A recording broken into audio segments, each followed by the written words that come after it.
Assalamualaikum warahmatullahi wabarakatuh. Alhamdulillah hadana li hadza wa ma kunna linahtadiya laula an hadana Allah. Asyhadu an la ilaha illallah wahdahu la syarika lah wa asyhadu anna Muhammadan abduhu wa rasuluh. Allahumma salli wa sallim ala rasulillahi sallallahu alaihi wasallam wa ala alihi wa ashabihi wa man sara ala nahjih wa tamassaka bi sunnati rasulih wa sallama tasliman katsira amma ba'du. Ittaqullaha haqqa tuqatih wa la tamutunna illa wa antum muslimun. Jamaah maghrib insyaallah beserta jamaah Isya, peserta kajian malam Senin rahimani wa rahimakumullah. Alhamdulillah, mari sama-sama kita terus bersyukur kepada Allah Subhanahu wa taala. Karena hingga detik ini Allah masih memberikan izin kepada kita untuk mempergunakan sisa usia kita yang saat ini usia 40 tahun. Allah izinkan untuk mempergunakan sisa usia ini untuk mendekatkan diri kepada Allah Subhanahu wa taala.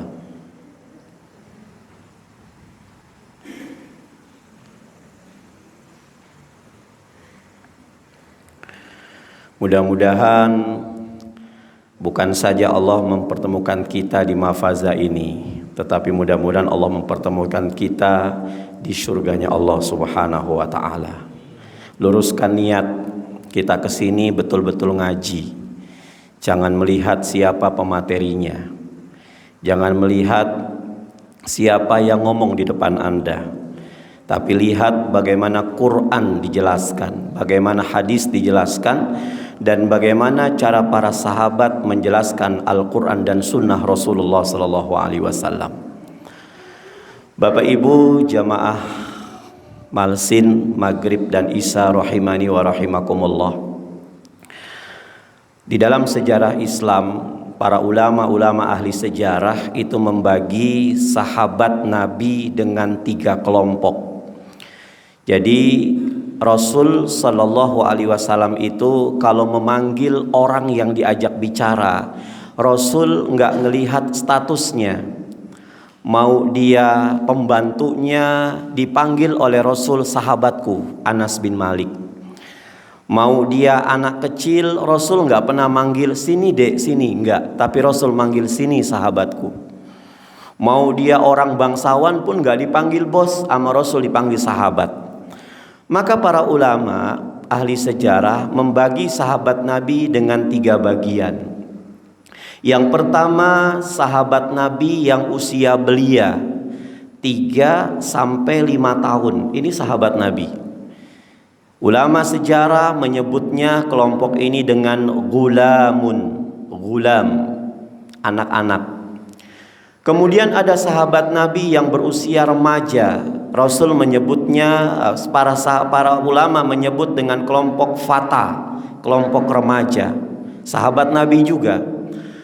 Dan sahabat yang usia matang sekelas Umar bin Khattab, Utsman bin Affan, Abu Bakar As-Siddiq, para ulama menyebutnya dengan kelompok rijalun. Malam ini kita akan membahas seorang sahabat Nabi usia belia, kira-kira usianya kelas 4 kelas 5 SD lah. Yang pertanyaan ini anak membuat bungkam Rasulullah Sallallahu Alaihi Wasallam, membuat terdiam Nabi Muhammad Sallallahu Alaihi Wasallam. Mungkin Anda akan komentar, masa sih, ya kan? Apa iya seorang anak melontarkan pertanyaan ke Rasul, Rasul nggak bisa jawab? Nah, sebelum kita tahu pertanyaannya apa, nanti kita buka surah Al-Baqarah ayat 189. Ya.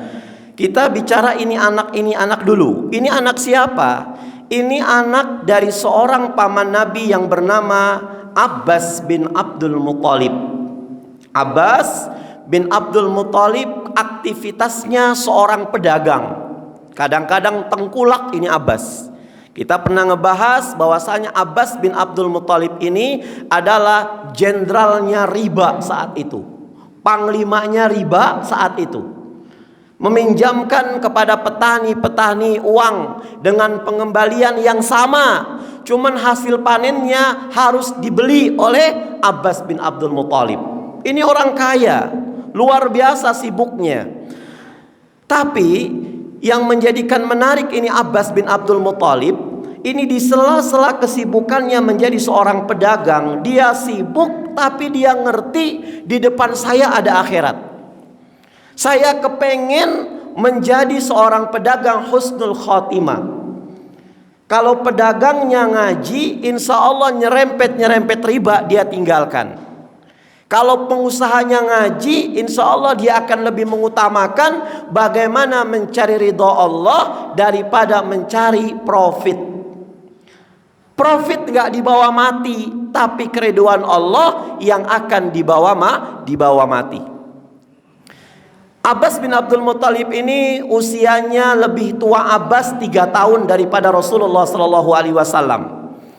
Karena Abbas selalu meluangkan waktunya untuk hadir di majelis Rasulullah SAW, Abbas mampu menghafal hadis sekitar 200 hadis. Anda bertanya, masa sih, ya kan? 200 hadis mah gampang Ustadz, kirain saya 2000 hadis. Siapa bilang ngapal hadis itu gampang? Susah jamaah. Quran gampang.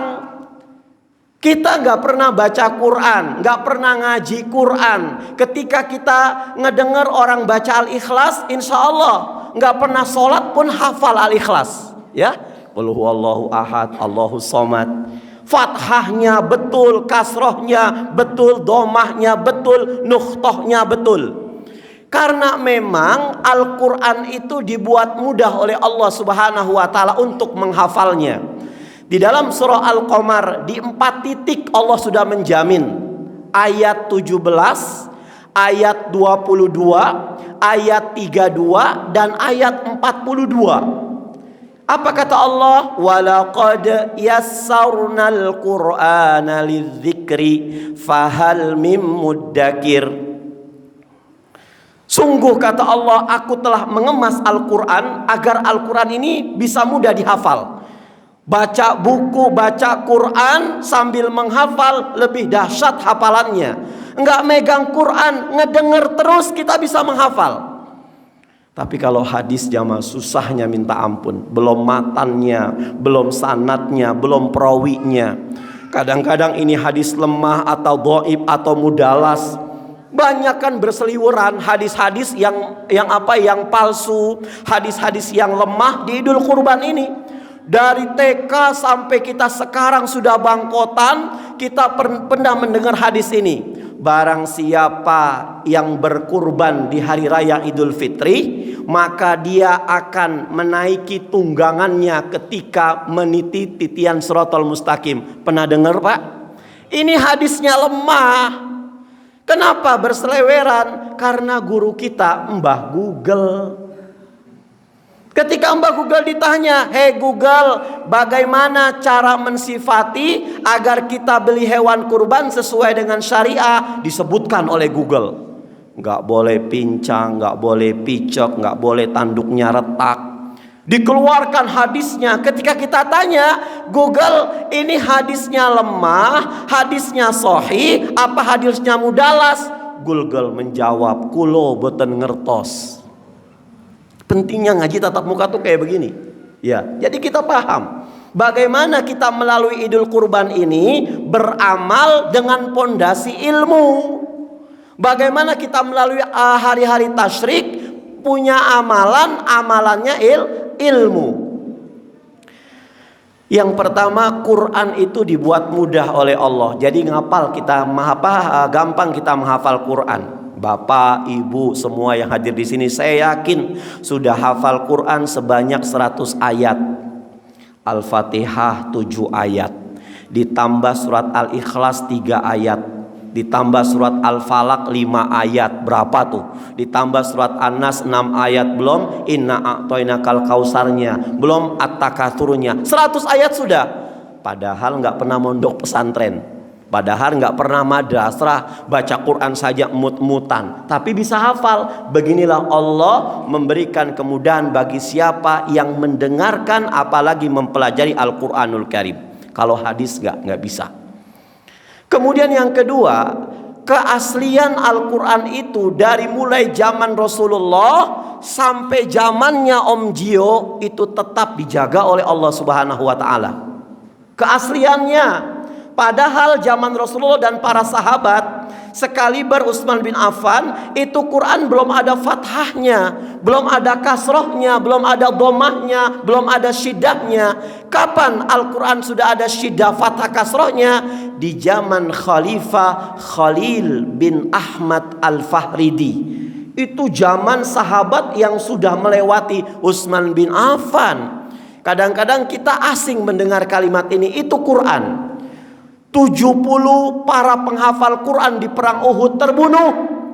Tapi kata Allah, tenang, penghafal Quran terbunuh, Quran sama sekali nggak akan bisa diacak-acak oleh orang-orang zindik, kata Allah Subhanahu wa Ta'ala.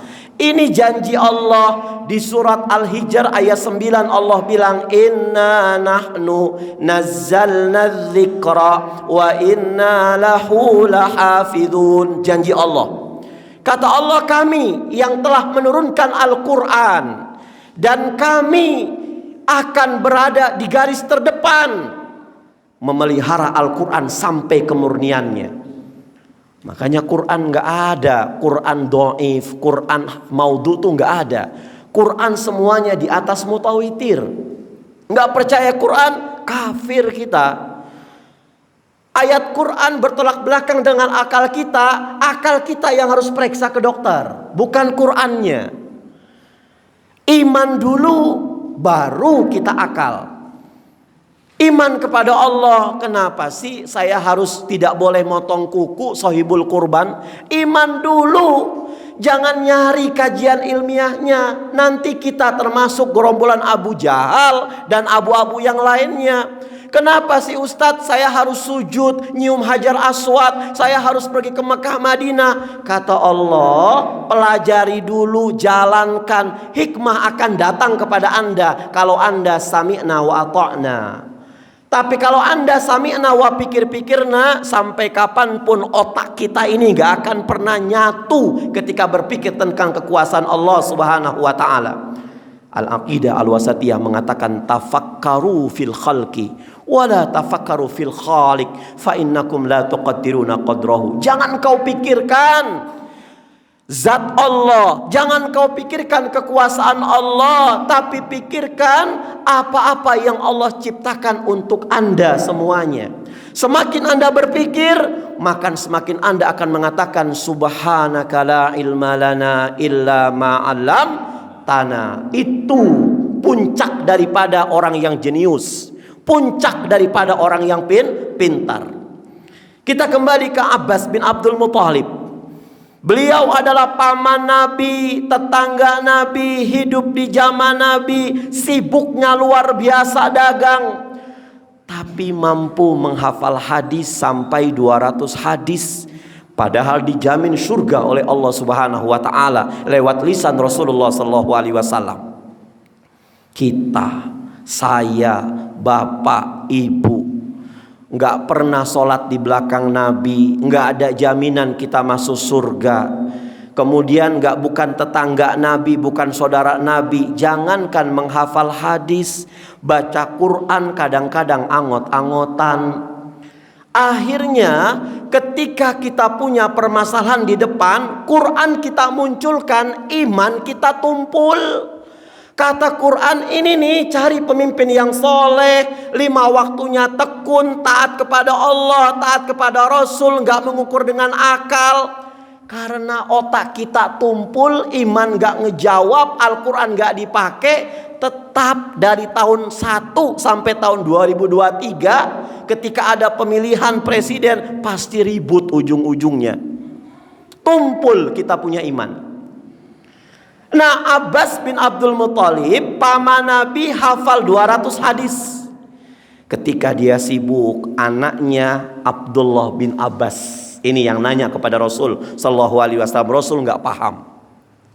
Ketika lagi merangka, ya Rasulullah, aku titip anakku ya Rasul untuk bermain bersamamu. Dididik oleh Rasulullah sallallahu alaihi wasallam. Dalam riwayat lain usia 3 tahun, dalam riwayat lain usia merangkak. Abdullah bin Abbas dididik oleh Rasulullah sallallahu alaihi wasallam.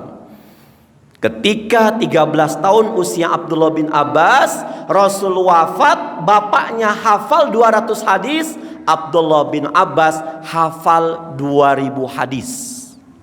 Luar biasa. Makannya Abdullah bin Abbas belajar bersama Nabi. Tidurnya Abdullah bin Abbas belajar bersama Nabi. Mainnya Abdullah bin Abbas belajar bersama Nabi.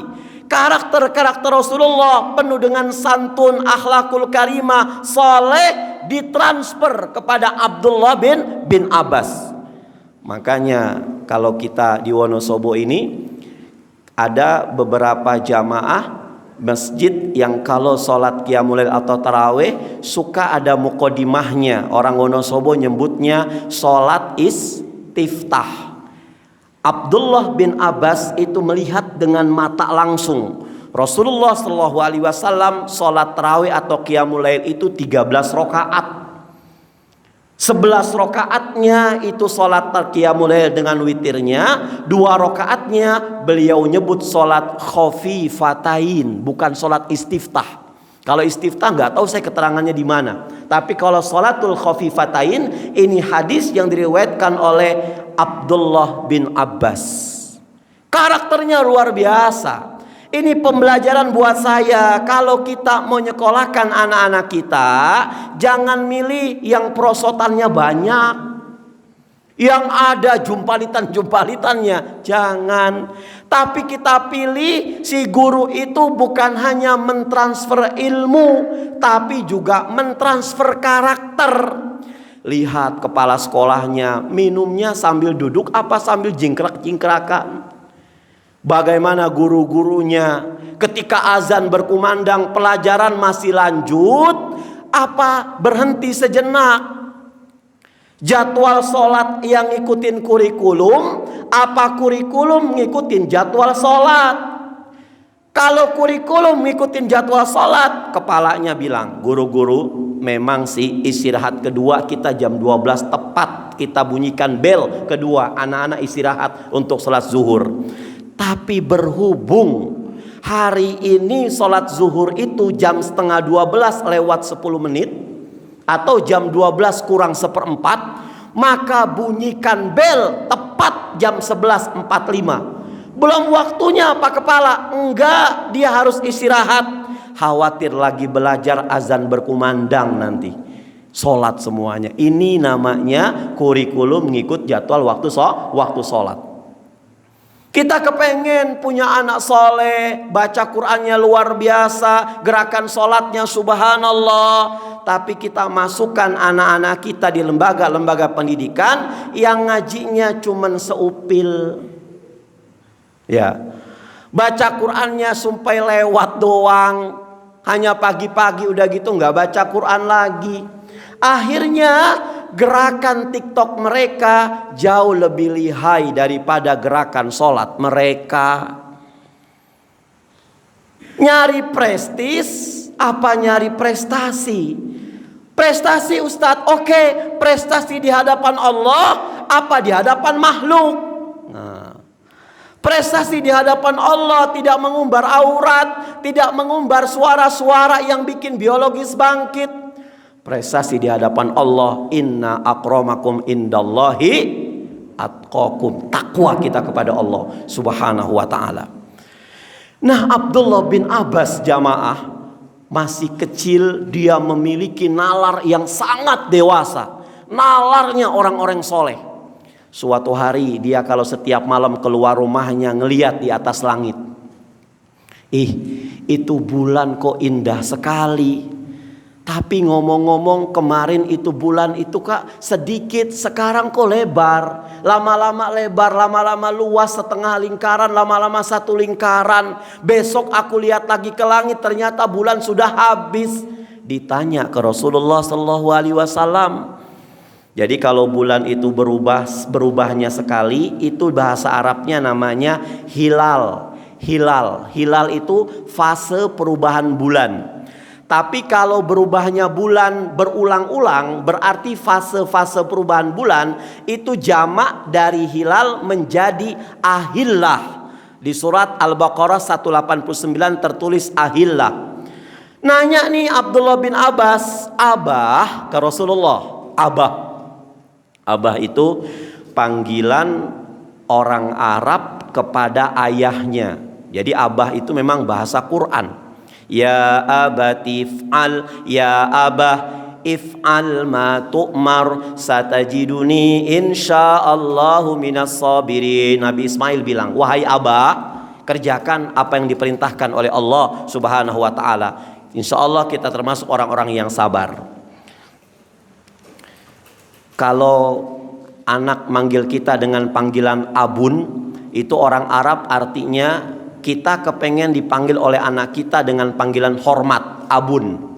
Tapi kalau anak kita manggil buya ke kita, berarti kita kepengen dipanggil sama anak dengan panggilan sayang. Orang Arab memadukan antara abun dengan buya, di mix campur, maka muncul kalimat abah. Ya abati, abah. Kalau manggil emaknya ammah, ya ammah. Kalau ain pakai ammah berarti itu bibi, tapi pakai alif namanya ibu. Abah, ammah. Wahai abah, iya anakku, kata Rasulullah SAW. Aku tuh kalau setiap malam di langit melihat bulan indah abah. Tapi bulan itu kok berubah-ubah. Apa sih maksud dari perubahan bulan itu? Rasul terdiam. Turun surah Al-Baqarah ayat 189. Yas'alunaka 'anil ahillah. Mereka bertanya kepadamu ya Muhammad tentang fase-fase perubahan bulan. Dari hari pertama bentuk seperti ini, hari kedua seperti ini, sampai hari ke-15 makin besar, kecil lagi. Kata Allah, qul hiya mawaqitu linnas wal hajj. Ayat sambungannya, katakan hai Muhammad kepada dia yang nanya atau kepada mereka yang bertanya, bahwasannya fase-fase perubahan bulan itu Allah jadikan dia berubah-ubah sebagai patokan agar manusia bisa mudah mengetahui kapan dia menentukan waktu-waktu ibadah. Ya, waktu-waktu ibadah dan waktu-waktu untuk melaksanakan ibadah haji. Mawaqitu linnas pertama, yang kedua hajj. Mawaqitu linnas dan hajj adalah dua ibadah yang dipisahkan dengan huruf wawu. Wawu ini namanya wawu ataf. Wawu yang memiliki kesinambungan antara kalimat kedua dengan kalimat pertama. Artinya berarti ibadah ini dilakukan di waktu yang bersamaan. Yang kedua, ibadah ini nilai pahalanya sama ketika orang mengerjakan. Yang pertama haji, teman-teman. Haji itu ibadah khusus. Orang Wonosobo jumlahnya 1 juta orang. Jangan orang Wonosobo lah, kejauhan. Jemaah Malsin hari ini jumlahnya 30 orang. Yang berangkat haji tahun ini cuman 10 orang berangkat haji. Karena sifatnya khusus. Haji itu khusus, nggak sembarang orang. Ayat ini menceritakan, memberikan satu support kepada kita. Hei, peserta Malsin yang 20 orang, walaupun kalian tahun ini tidak bisa membersamai teman-teman kalian untuk berangkat haji yang 10 itu, maka jangan pesimis, kata Allah. Ada satu amalan buat orang-orang yang sifatnya umum. Mawaqitul linnas. An-Nas 241 disebutkan dalam Al-Quranul Karim. Tafsir Baghawi menuliskan, ada mawaqitul linnas, ada ibadah yang waktunya bersamaan dengan orang-orang yang sedang melakukan ibadah haji. Kalau kalian, mereka yang tidak melakukan ibadah haji, melakukan ibadah ini, maka amal pahalanya serasi dengan mereka yang melaksanakan ibadah haji. Bapak Ibu, ibadah haji itu, proses ibadah haji kan kalau prosesnya itu kan wukuf di Arafah. Kalau cara berhaji itu dimulai dari miqat di Bir Ali. Jadi ibadah haji itu tanggal 9 nanti. Ada ibadah ketika orang haji itu ibadah di Arafah. Kita yang gak berhaji ada satu ibadah yang gak bisa kita laksanakan kecuali hanya di tanggal 9. Apa ibadah itu Bapak Ibu? Puasa Arafah. Nih. Nah tadi Al-Quran Al-Baqarah 189 tadi itu pionirnya, asbabun nuzulnya, turunnya karena asbabnya Abdullah bin Abbas bertanya kepada Rasulullah SAW. Maka untuk menjelaskan Quran ini, Abdullah bin Abbas atau Ibnu Abbas pun meriwayatkan sebuah hadis dari Rasulullah SAW. Bagaimana bunyi hadisnya? Ma minal ayyam, atau ma min ayyamin, tidak akan pernah kita semuanya mendapatkan perjalanan hari-hari dalam satu tahun. Hari dalam setahun itu berapa? 365 hari. Kalau kalender miladiah, kalau kalender hijriah 364 hari.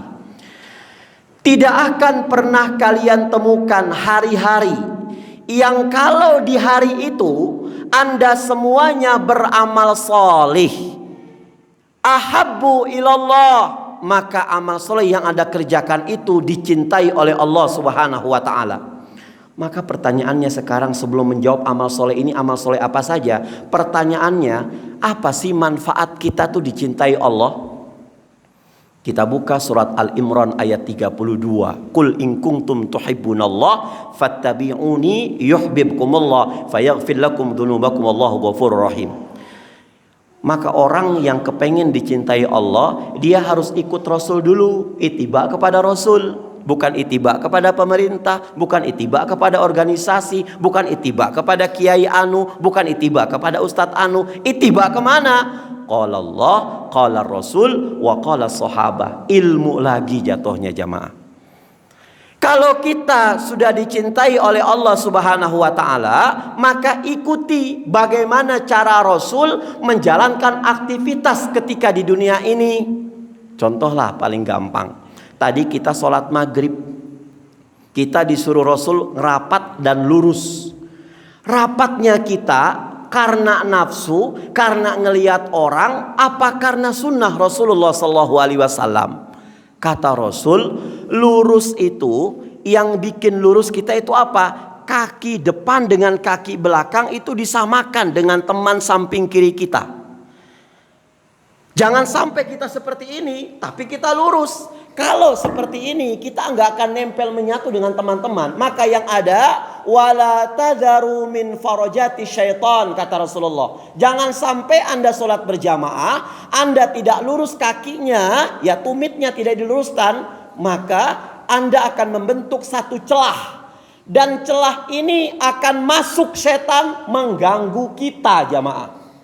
Maka pada saat setan sudah mengganggu kita, maka yang kita pikirkan uzkur kaza, kata setan. Ingat ini, ingat ini, ingat ini. Maka kalau setan sudah masuk, mungkin barangkali tadi kita maghrib, Allahu Akbar. Ini kira-kira Om Jio nanti habis kajian ini makanannya apa? Ya kan? Saya tadi sudah ngunci motor apa belum? Kunci motornya kapan? Itu karena apa? Karena mungkin ada celah setan itu masuk. Jangan kayak anekdot lah Ustadz, kalau setan masuk ke shop kita ajak aja suruh sholat Ustadz. Ini kan anekdotan. Lurus ikut kaki. Kalau rapat ikut apa? Ikut hadis Rasulullah SAW. Sawu sufufakum wahadu baina manakib.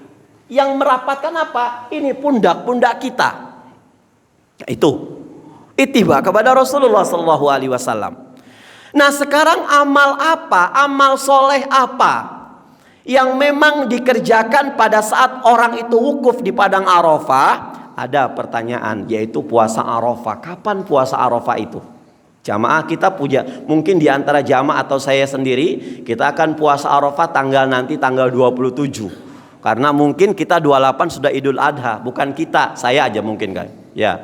Tapi kita tetap menunggu keputusan dari pemerintah. Karena Rasul ketika ditanya, hadis Ibnu Qudamah, ini buat ilmu kita. Jadi kita nggak ittiba, kita nggak taklid sama organisasi kita nggak taklid dengan pemerintah, kita taklid dengan ilmu.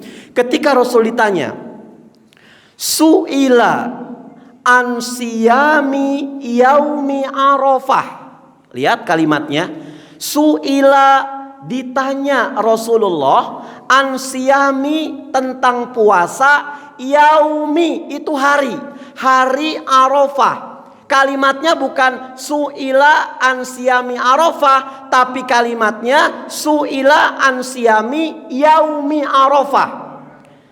Yaum itu dalam nahwunya itu disebut sebagai zorfuz zaman. Artinya puasa itu ditentukan oleh bukan momentum wukuf di Arafah, tapi bagaimana waktu di negara kalian masing-masing. Kalau kita bicara ilmu jamaah, yaum itu zorfuz zaman.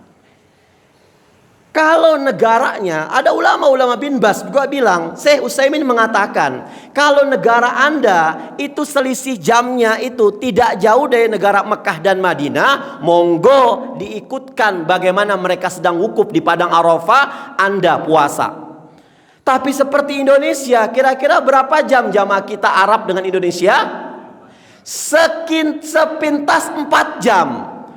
Tapi hakikatnya 10 sampai 12 jam kita. Loh kok bisa Ustadz? Yuk kita cek.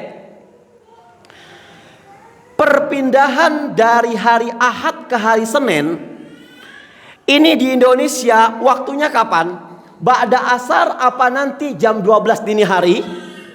12 dini hari. Karena kita mengacu kepada Greenwich Mean Time di London. Ya. Di Mekah hari ini sudah hari Senin. Loh kenapa? Karena perubahannya itu ketika matahari terbit. Kalau kita mengacu puasa Arafah, momentum wukuf di Arafah, maka kita nggak boleh sholat isya jam 12 lewat. Jam 1 malam nggak sah sholat isya kita. Kenapa? Harinya sudah berubah. Betul? Ya kan?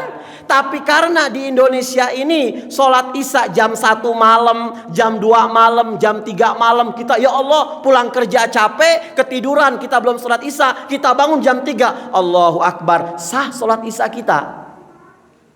Ya kan? Seperti itu, karena perbedaan hari di Indonesia itu bukan jam 12 dini hari, tapi pada saat waktu asar. Nah ini zorfuz zamannya. Ustadz gimana ya Ustadz ya, kalau misalkan saya sholat Idul Adha-nya itu tanggal 28 Juni Ustadz, puasa saya tanggal 27 Juni, tapi saya menyembelih hewan kurban tanggal berapa? 29. Itu saya motong kukunya kapan ya Ustadz? Kapan motong kukunya jamaah? Kita sudah sholat Id loh. Kurban kita sah karena motongnya pas hari tasyrik tanggal 29. Tapi motong kukunya ini kapan? Itu jadi pertanyaan kita. Makanya ilmu itu penting. Kalau kita mengamalkan ittiba kepada Rasulullah SAW, salah itu merupakan istihad. Karena jalur istihad itu tidak ada yang dosa. Salah istihadnya pahalanya 1. Benar istihadnya pahalanya 2. Maka di kajian kita malam ini kita jadi perkat umat. Boleh nggak Ustadz saya puasa Zulhijjah mulai hari Senin besok tanggal 1 sampai tanggal 9? Monggo, nggak kenapa-napa. Rasulullah dari Aisyah mengatakan kana yasumu tis'a Zulhijjah.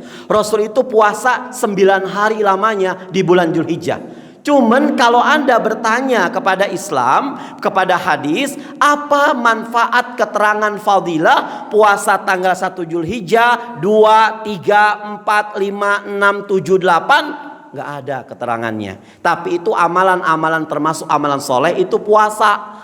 Yang ada keterangannya cuma tanggal 9 Arafah, 9 Zulhijjah. Apa? Yukafirus sanatil madiyah wal baqiyah. Siapa yang melaksanakan puasa Arafah, maka Allah menjamin akan ngapain? Menghapuskan dosa-dosa kita yang lalu. Ingat, ini yang benar penafsirannya. Menghilangkan dosa-dosa kita yang lalu, mengampuni, dan Allah akan memelihara kita agar tahun depan enggak melakukan dosa. Bukan menghapuskan dosa kita tahun depan, khawatir diremehkan dengan kita. Loh, panjenengan kenapa habis Idul Adha enggak sholat? Alhamdulillah, saya sudah di cover dosanya sama Allah Subhanahu wa taala. Akhirnya enggak sholat karena ngartiinnya salah. Kalau ngartiinnya tahun kemarin diampuni oleh Allah dan kita dipelihara oleh Allah untuk tidak melakukan dosa. Puasa tarawiyah gimana Ustadz? Puasa tarawiyah itu puasa yang dikerjakan oleh para ulama-ulama terdahulu. Cuman hadisnya kebanyakan lemah jamaah. Tarawiyah dari kata-kata ro'a yaro artinya mimpi. Kapan mimpinya? Malam tanggal 8 Zulhijjah. Tarawiyah. Siapa yang ngimpi? Nabi Ibrahim. Sudah Isa belum? Berapa menit lagi Isa? Wah, gak bisa. Nabi Ibrahim itu kaya. Nabi kaya Pak. Sudah kaya, berani. Jarang orang kaya berani sedekah. Orang miskin berani banyak. Kenapa? Kepepet. Ya. Ini Nabi Ibrahim, Nabi kaya. Sebelum ada syariat berkurban, hobi Nabi Ibrahim itu setiap tahun selalu menyembelih 300 ekor unta dan 1000 ekor kambing. Masya Allah. Malaikat kagum, manusia memuji. Banyak dipuji itu manusia. Sekelas Nabi Ibrahim kegeeran. Nabi Ibrahim bilang dalam Ibnu Katsir, jangankan 300 ekor unta, jangankan 1000 ekor kambing. Anak, kalau saya punya anak nanti, Allah nyuruh saya sembelih anak saya. Kalau memang ini perintah Allah untuk mendekatkan diri kepada Allah, saya sembelih. Kapan? Itu dulu belum punya anak. Karena belum punya anak, ngomongnya enak. Ini seperti orang kampanye. Ya, ngomongnya enak. Akhirnya puluhan tahun berjalan nazarnya, Nabi Ibrahim lupa. Malam 8 Zulhijjah Allah datang dalam mimpinya.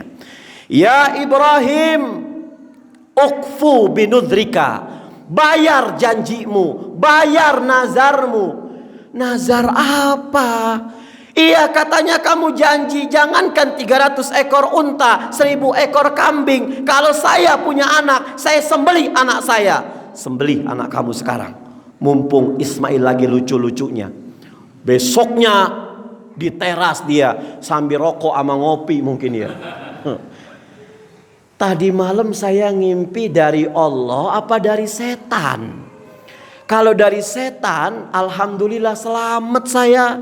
Nggak jadi ngepotong Ismail. Tapi kalau dari Allah, kebangetan banget ya Allah ya. Anak semata golek saya sembeli. Malam 9 ngimpi lagi. Malam 10 ngimpi lagi. Tanggal 10 Zulhijjahnya yakin ini dari Allah, bukan dari setan. Habis subuh hajar. Iya bang, mana Ismail? Itu bang lagi main game. Suruh mandi. Ngapain bang? Pakai baju yang bagus. Mau ngapain? Gue mau ajak kondangan. Siap berangkat, dilepas dengan pandangan mata sang ibu. Iblis ketika teman-teman RRM mau ibadah, teman-teman MCI mau ibadah, yang paling repot itu iblis teman-teman. Masya Allah. Kita mau ke Mahfazah ini masih ngaji, yang repot iblis. Kata iblis, kalau iman manusia di dunia ini seperti Ibrahim, nggak ada teman saya di neraka. Dijegal Ibrahim. Ibrahim, Kau mau ngapain? Mau ke Jabal Kurban. Ngapain ke Jabal Kurban? Mau motong anak saya Ismail. Buat apa? Perintah Allah. Kata iblis, bahasa Qur'annya, wa innalakum minan nasin. Saya sarankan nih, Allah tuh sentimen sama ente. Allah nggak kepengen ente punya keturunan. Nanti ada keturunan lagi Nabi, nggak mau. Udah jangan disembelih. Izhab ya la'in, kata Ibrahim. Pergi kamu, iblis. Gila ini tauhidnya Ibrahim. Langsung lari ke istri. Biasanya kalau wanita ini ketika punya masalah, akalnya dibelakangin. Yang didepankan apa? Perasaan. Makanya matanya pada bengkak semuanya, Bu. Bentar-bentar nangis, bentar-bentar nangis. Hajar, iya. Kamu tahu nggak? Itu Ismail mau dibawa kemana sama bapaknya? Habis mandi. Iya, katanya mau kondangan. Dibohongin kamu. Alhamdulillahirobbilalamin. Kita lanjutkan nanti dalam episode selanjutnya. Mohon maaf lahir batin, ini sudah azan ya. Astaghfirukum, mohon maaf lahir batin. Nasrullah wa qarib wa basil mu'minin. Assalamualaikum warahmatullahi wabarakatuh.